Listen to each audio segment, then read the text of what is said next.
Hey guys, Randy Potato here to rank all the unique hero class trinkets unlocked at the Altar of Hope in Darkest Dungeon 2. In the description, I linked the tier list maker, so share your own tier list in the comments. Let's go alphabetically, starting with the annotated textbook. This Plague Doctor trinket is the Surgeon Specialty trinket, giving Incision plus 10% crit. It heals plus 50% healing when medicinal herbs are equipped, with the downside being you get a Vuln token if you act first. Surgeon is already the best path in the game. See my hero path tier list video. And this just enhances it, although it's also useful for any PD build with the healing. While the healing requires an item to activate, medicinal herbs are a base unlock unlike some of the other items that activate trinkets. I put this trinket at the top of the OP tier. Next is a simple flower, the Poet Leper specialty. It gives you a small heal on move resist, a chance at a block plus token on stun resist, and the downside is a chance at stress if you crit. This is mostly a wasted slot. Enemy moves and stuns are already rare, which is why I ranked Poet among the worst paths in the game, and these benefits are minimal at best. I struggle between situational and trash, but decided on trash because there's not really a lot of scenarios where this trinket stands up even against vague and distant trinkets. Bloodied Branch is the Berserker Hellion trinket. It gives a high chance of strength on crit, along with a small boost to if it bleeds dot, arguably the most useless attack in the game. Downside is stress if you move out of rank 4. The dot is always irrelevant because no self-respecting DD2 player ever runs if it bleeds, but the strength is occasionally relevant for any Hellion. I put it in situational because it at least has upside. Buskers Hall is for Soloist Jester. 50% chance of a crit token upon using solo, as well as adding a random positive token to a party member if you end the turn in rank 1, like after solo. You do get quite a brutal damage nerf if you have under 25 relics, which is common because of how much harder relics are to come by in recent patches and the fact that you actually want to use relics for stuff. Still, the crit chance is wild along with a guaranteed positive token, so this safely goes in the good tier. Carved Toy for the Runaway gives a 33% chance at a crit token when stealthed, a strong combo chance on Hearthlight, while losing 4 speed against gaunt enemies. Sorry mom and dad. The string becomes much better with the changes to stealth, and crit tokens are fantastic on the Runaway to further scale her dot damage. The combo is pretty nice too, although you still don't want to use Hearthlight too often. Firmly an equipable trinket. Cursed Coin makes Highwayman's Robbery gold. You get 2 riposts off Highway Robbery, and minor damage increase per positive token. If you have over 100 relics, then your crit chance tanks, but that's a rare occurrence. This makes Highway Robbery, already a strong skill, even more juicy, and with no real downside, I put this behind textbook in the OP tier. Early Experiment is Plague Doctor's Blight Specialist trinket. You get a wild 66% Blight increase if a Spore item is equipped, and Disorienting Blast also gets a small Blight on it, in exchange for 0 bleed from Incision, which doesn't really matter on a Blight PD anyways. This is insane scaling dot damage. The only problem is you need to unlock and then find the Spore combat item, which isn't always guaranteed. Disorienting Blast getting a dot is rarely relevant, but cute. I put it at the top of the good tier just because it doesn't really do anything without said specific combat item. Empty Stein is a stupid Hellion trinket. For some reason it gives Hellion a strength token after using Barbaric Yop, which nerfs damage with Winded token. If you resist a bleed, you have a chance to get a weak token, but while bleeding you get a strong damage buff. I'm not really sure what this trinket is doing, it's kind of everywhere, but the damage buff on bleed is strong enough to make this an OP trinket behind textbook. The weak tokens can be obnoxious, but the flat, mostly permanent damage on Ravager makes it worth it. Doesn't have much use outside of Ravager Hellion, but let's be honest, if you're running Hellion, you want to run Ravager. Foreclosure Notice is a cringe Grave Robber trinket. All of Grave Robber's abilities have a chance of applying combo if you're in rank 4, and Flashing Daggers has a chance at giving self-stealth. The downside is if you're not stealthed, you're even more of a glass cannon with minus 75% healing. The stealth chance is not high enough, and the benefit's not strong enough to overcome this downside, so I put it in the trash, right above Flower. His rings are next. The Blight Grave Robber Specialist. Poison Darts gets a small boost to dot damage, and crits, the Grave Robber specialty, also apply more Blight. Downside is you take more damage if shuffled to rank 1, so just don't get shuffled. Easy. The problem here is Blight without application chance, like Alchemist, is weak in multiple regions and against most bosses, and the scaling itself is mediocre. Still, without a real downside in the fact that it gives Grave Robber some purpose, I put it at the back of the good column. Inevitable End is an oddity for the Leper. It destroys a negative token if hit, as long as speed is kept at 2 or under. Break gains an absurd plus 50% death blow ignore, while Leper loses 3 death blow every round. The benefit is pretty good, although your most common negative tokens are often mitigated anyways, and Break is an okay situational boss killer. The downside can be bad, although Death Blow was nerfed anyways in the latest patch, and especially against the act bosses, so sometimes it doesn't really matter. Definitely situational, above branch. The problem is its main effect is mostly mediocre, and carrying it to bosses to finish them slightly earlier is pretty weak. Knitted Blanket is a fantastic defensive and scaling runaway trinket. You become immune to burn and add a respectable 33% to your burn dots, which can scale even better than something like Experiment with other trinkets and paths like Orphan. The only downside is the damage reduction against Gaunt. Again, sorry mom and dad, but you rarely care about damage on Runaway anyways. I put it above Stein because it's always relevant. Pile of Ash, aka Pile of Trash, is a runaway trinket that has a chance of gaining dodge plus when moving and gives a massive crit buff on backdraft, at the cost of stress against Gaunt enemies.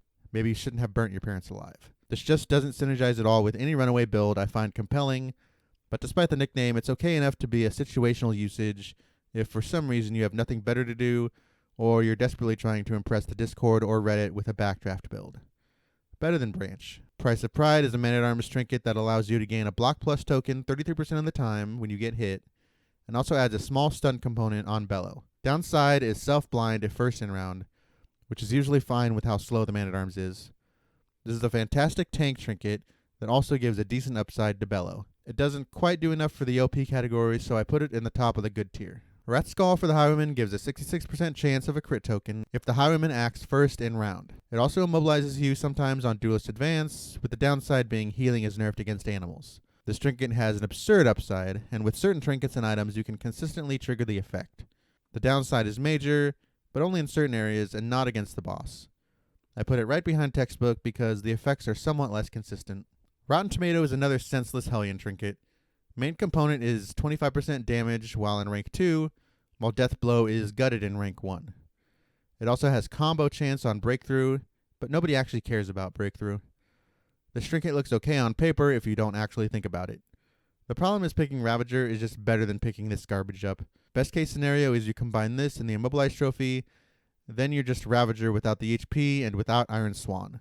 If you do risk this without Immobilize, then you have a high chance of dying if moved to rank 1, with 0 benefits. There's just never a reason to actually equip this in any real scenario, so it goes at the top of the trash heap. Royal Summons is a Jester trinket that gives a 10% chance of crit when Jester moves, which is often, and also makes Playout almost playable by removing a negative token. The downside is Jester gains Taunt in rank 4, which you almost never want. Still, it's equipable, better than Carved Toy certainly. Scalded Skull is an occultist trinket that, when paired with Ritualist, essentially guarantees debuffs to land.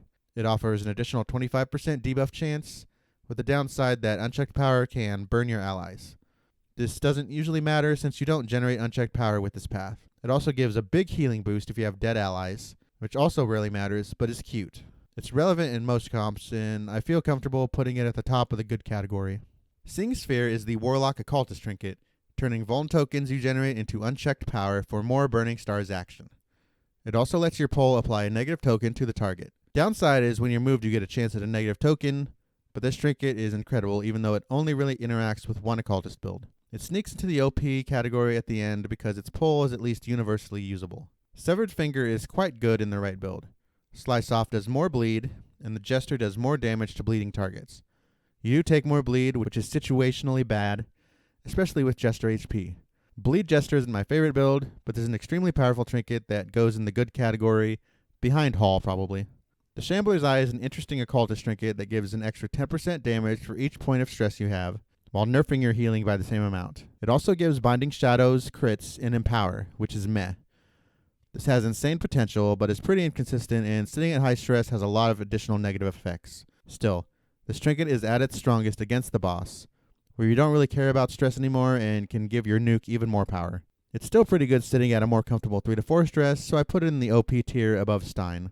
Standard of the 9th is a Man-at-Arms trinket that gives all allies a block plus on combat start, and Courageous Abandon a plus 50% crit. Downside is a weak token if you miss in rank 1, which is pretty niche. Only getting the block on combat start is pretty average, and Courageous Abandon is still a meme for the most part. Would be much better if the crit was just guaranteed. I put it at the top of the equipable category. Stiff Drink is the Stealth Robber trinket. It has an 80% chance to convert your stealth tokens to crit, adds 50% damage to pick, but also has the same chance to turn your speed tokens to daze. With the changes to stealth making them stackable, this is an absurd high upside trinket, and also relatively reliable damage without crit with the pick upgrade. Anything that makes Grave Robber playable is OP in my book, and being relatively versatile, I put this trinket right behind Rat Skull. Storage Room Key is an attempt to make meme build Physician better. Ounce of Prevention gives a 30% chance of a block token, Emboldening Vapors gets a chance of regen application, but Battlefield Medicine gets a huge nerf. This is an awful, embarrassing trade-off for an already weak path. Toss it in the trash under Tomato. Tormenting Lock is the melee highwayman trinket.